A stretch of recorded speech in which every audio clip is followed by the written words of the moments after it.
Have you ever set a goal and then found yourself wondering, can I actually do this? You write down, maybe you even map out all the steps, but somewhere between the excitement and execution, there is this quiet, nagging self doubt that slips in. And y'all, that moment isn't just about discipline or motivation, it's about self efficacy. And today we're going to unpack what self efficacy really means, why it is that so many high achievers, especially women, struggle with it, and how a simple goal planner can help you rebuild your belief in yourself and your ability to follow through. Want some self efficacy? Let's do this. Hi, y'all. I'm Dr. Danielle McGue. I'm a mom, I'm a professor, and I am a recovering overachiever. And today, we are talking about what self-efficacy is and how you can build it, especially using a simple goal planner. So I teach.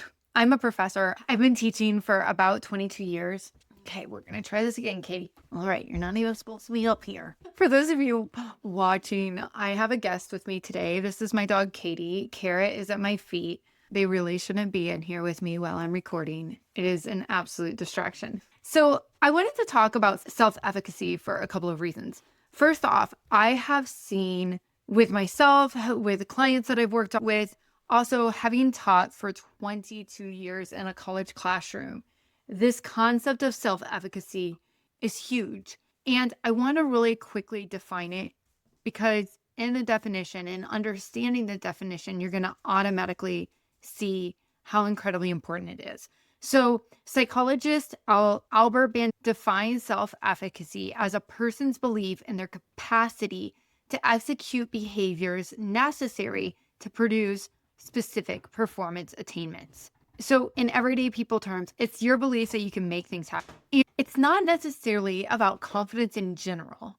It's your confidence in your ability to take action on a specific goal.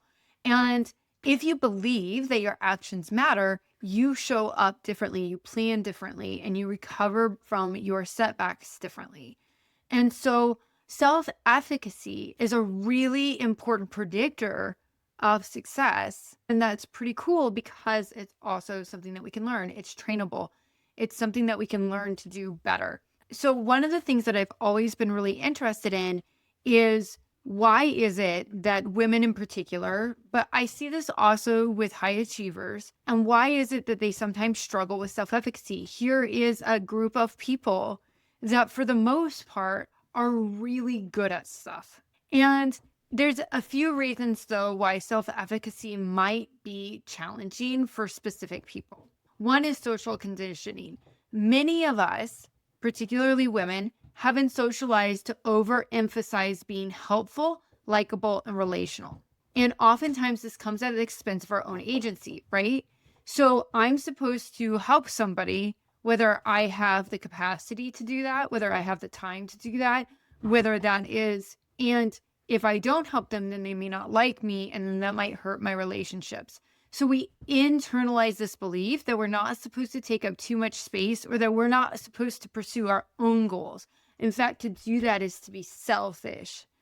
And so our social conditioning says that it is okay for you to set goals that are about other people, but it's not okay to set goals about yourself. The other thing that makes self-efficacy hard is invisible labor and cognitive load.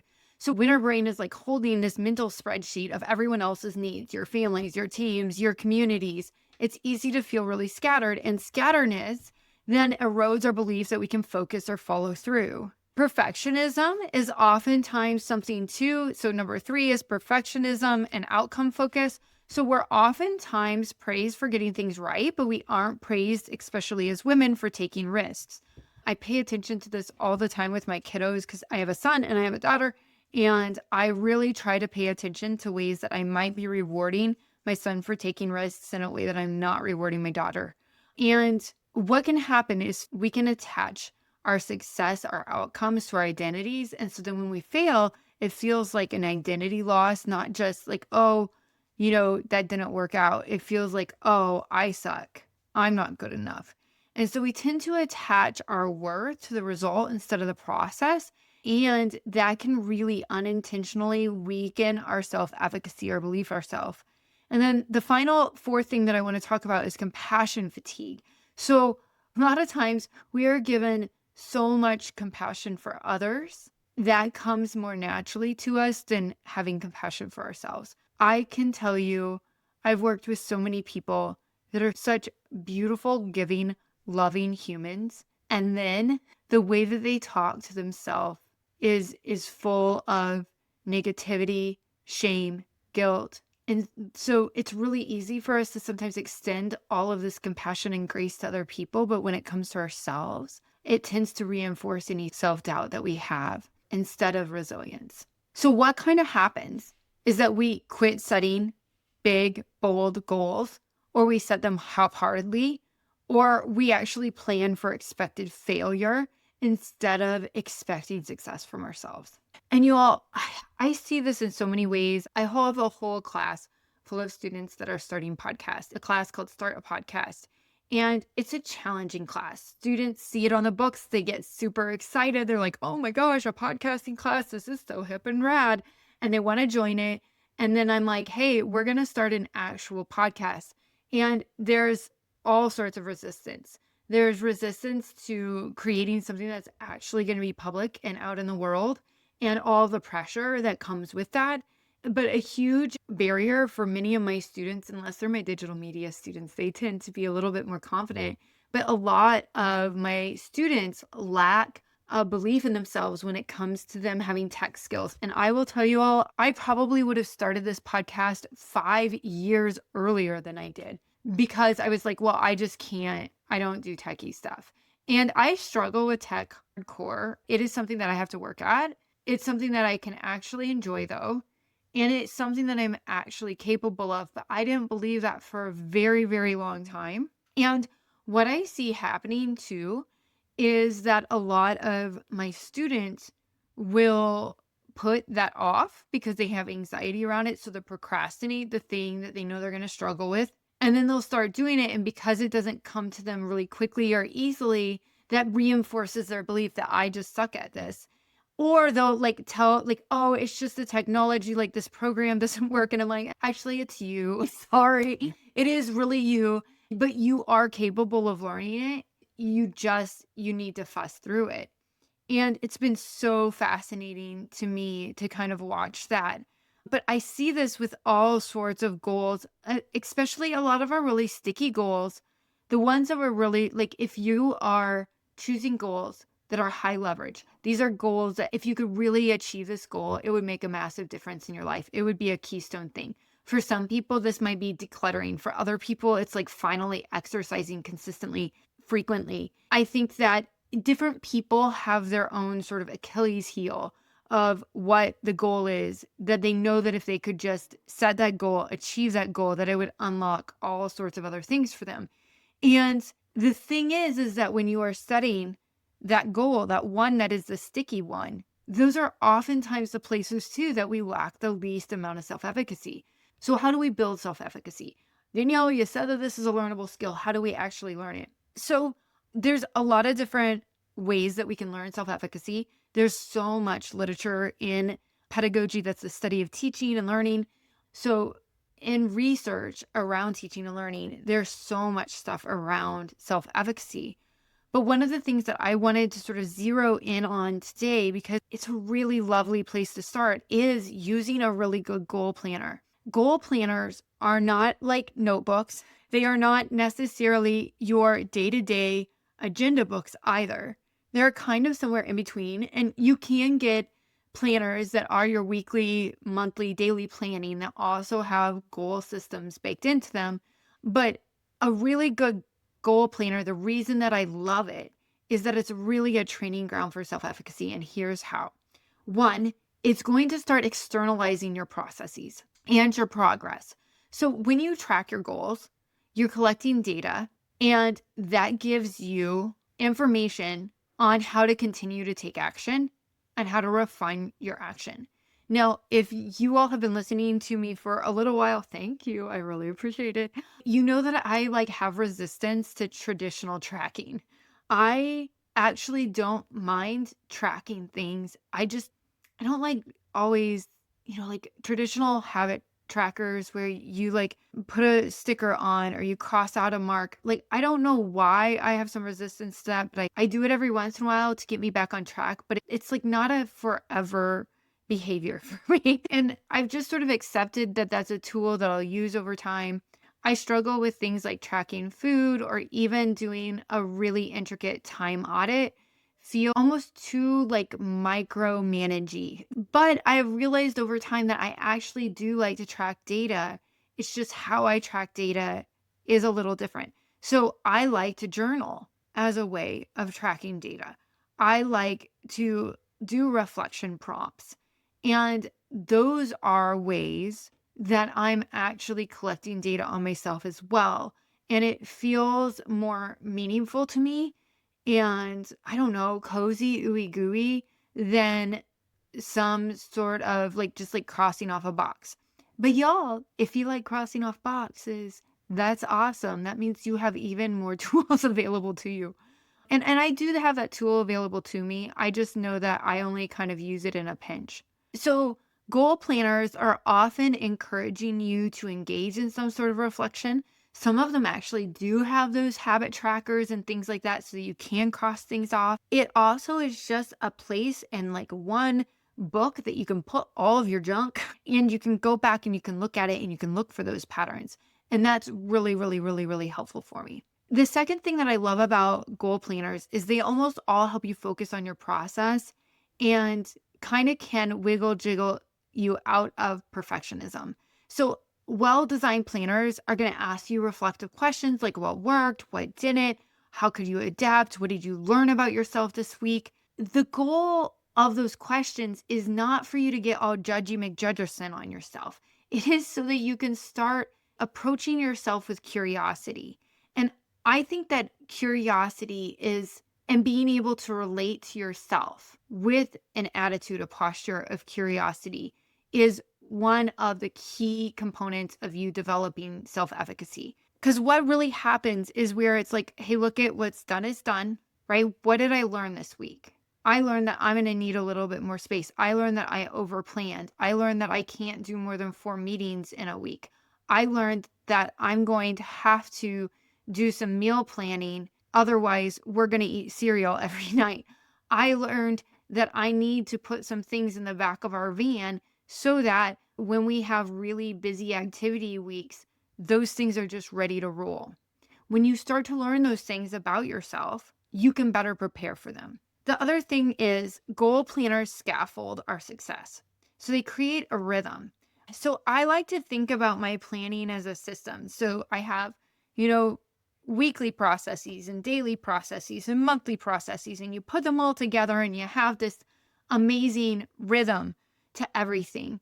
One, you learn that progress is not linear and that it really is like more like a spiral. You'll have moments where things are going really well, and then you kind of feel like you drop off, and then you'll come back and you'll make a few steps forward. And it's really helpful when you can sort of track these patterns over a longer period of time, because then when you do have a setback, it is so much easier to be resilient and go, you know what? I've been here before.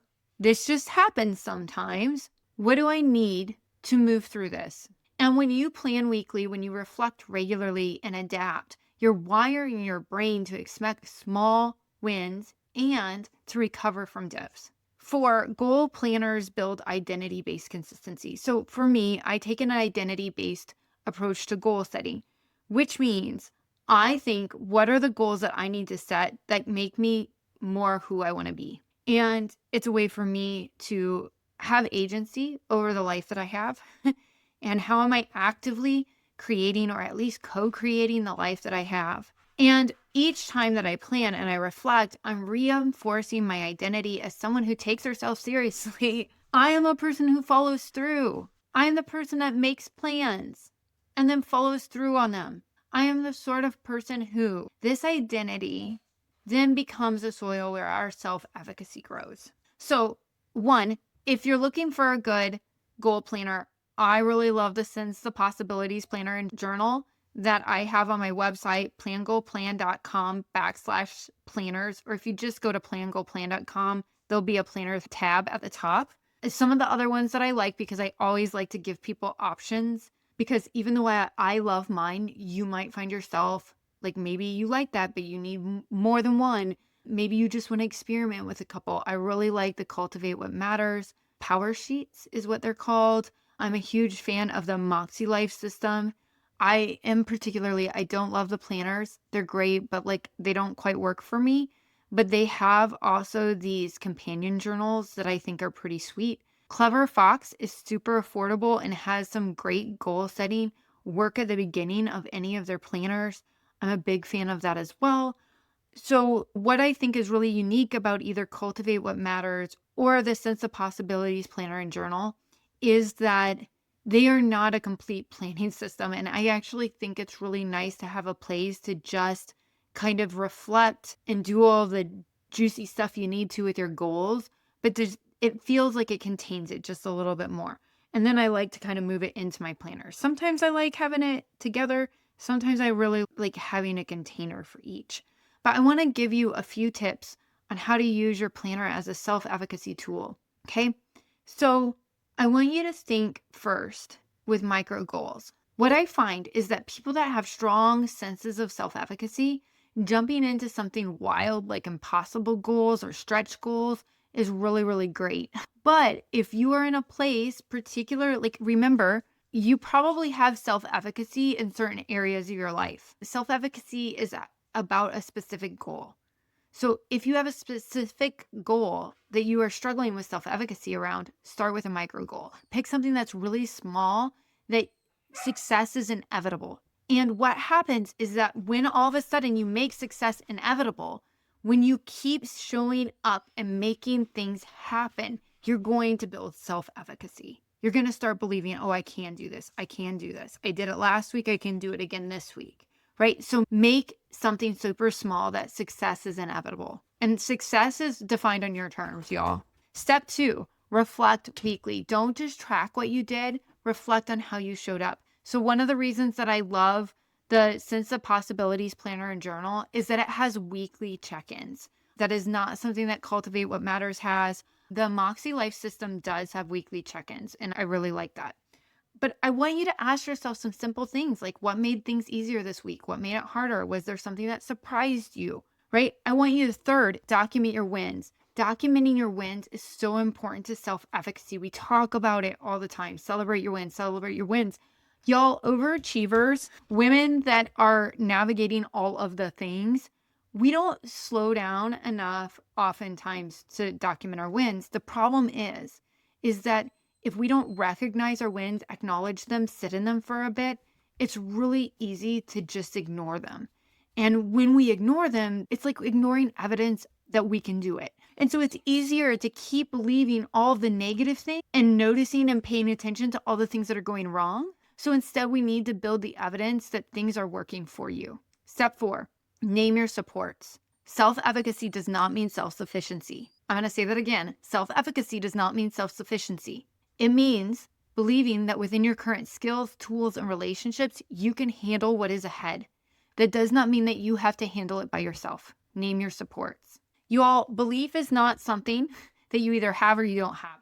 It's something you build through action. I really believe this. A lot of times people will say that confidence doesn't come first, action does, and you build confidence through action. The same goes for self-efficacy. You build self-efficacy through action. So when you sit down with your planner, it's not just organizing your week, it is gathering proof of your power. So if you've been feeling scattered, if you've been feeling uncertain, if you are like, oh, I want to set this goal so bad, but I just don't know if I'll follow through, remember this. Your planner is not just a tool to manage time. It is something that can help you see yourself as capable again. Y'all, if this episode resonated with you, please jump onto plangoalplan.com, check out the planners, or if you want some extra support, reach out. I'd be happy to be there for you. If you love this conversation, please subscribe. Share this with someone that needs to hear that they can do it, because you can. Y'all, there is also a link between self-efficacy and ritual. I'd love to talk with y'all about that sometimes. Consistency feels different when it is meaningful, when it's infused with meaning. I appreciate y'all so much. I wish for you a season full of self-efficacy. And until next time, I believe in you. Be bold, be balanced, and be well, friends.